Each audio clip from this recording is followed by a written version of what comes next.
Hey there guys, this is Nick from Danny's Wine and Beer Supplies, and in this video I'll be talking to you about different kinds of corks. Now before we jump into the different materials corks are made out of, it's good to know that corks comes in different sizes and shapes.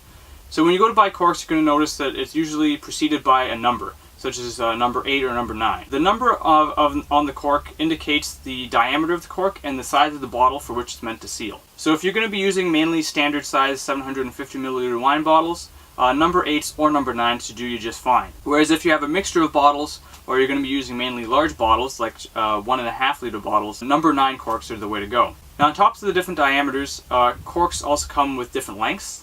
Generally the longer the cork is, the better your wine is going to be protected from the elements. So if you're going to age your wine for a long time, you should be using longer corks.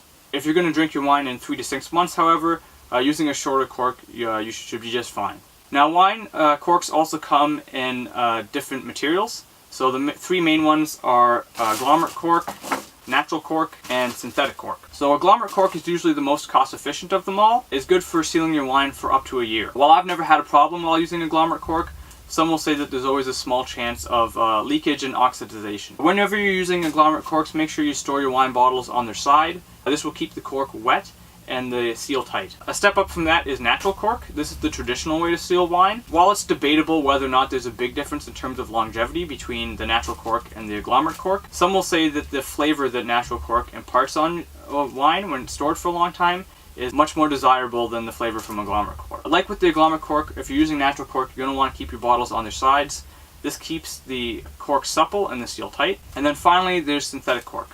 While synthetic cork isn't traditional, it's actually your best bet if you're going to age your wine for a long time. Wine sealed with synthetic cork is virtually airtight and is much better immune to spoilage. If you seal your wine with synthetic cork, it should be good for a year or longer. Now, while the type of cork you use is important for aging your wine, even more important than that is the conditions in which it's aged.